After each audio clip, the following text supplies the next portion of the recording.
Factoring by grouping is a way of breaking down an expression into more factorable expressions. For example, factor x cubed plus x squared plus x plus 1.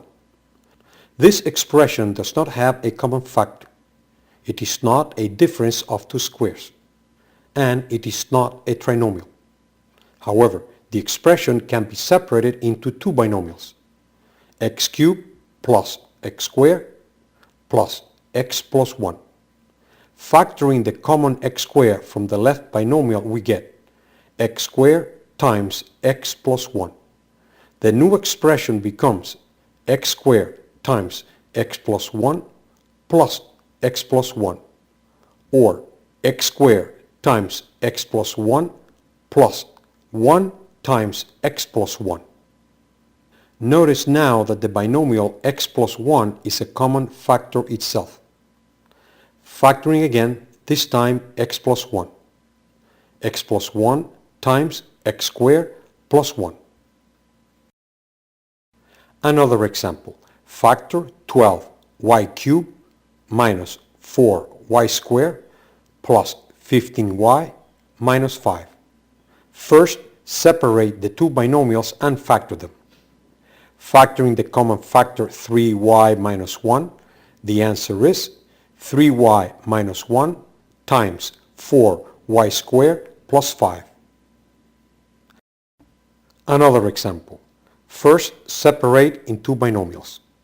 Factoring binomials independently, notice that in the second binomial, the negative sign was also factored. Factoring the common factor a squared plus b, the answer is a squared plus b times c squared minus 2. Another example. In this particular example, separating the polynomial in two binomials would serve no purpose. However, because there is a perfect trinomial square and a negative square at the end, the separation would leave a trinomial and a negative z square. First, we factor the trinomial.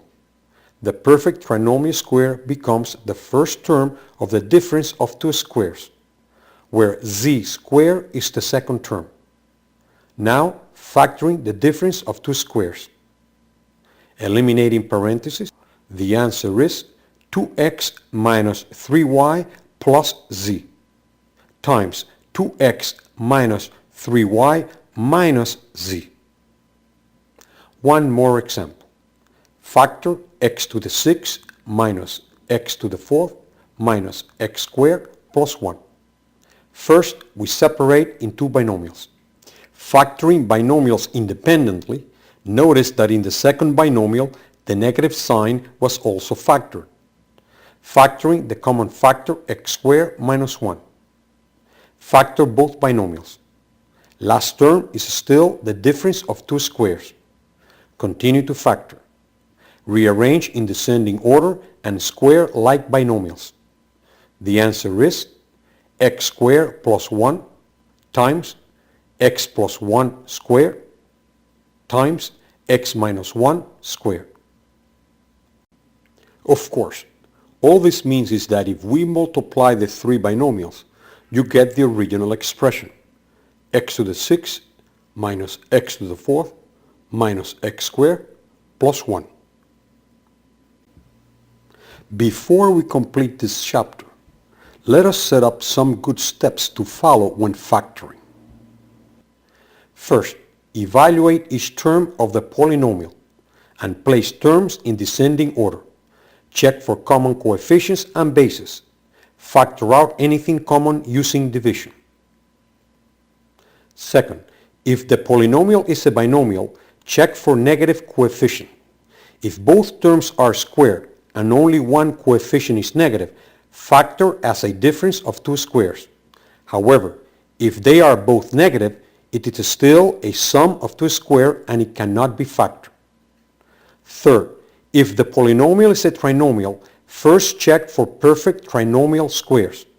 If it is not a perfect trinomial square, try factoring as an addition or subtraction of two multiplications. And 4. If the polynomial has 4 terms, and step 1 has been completed, try breaking polynomial in pairs that have by themselves common factors. Also look for differences of two squares and perfect trinomial squares that may be part of the polynomial.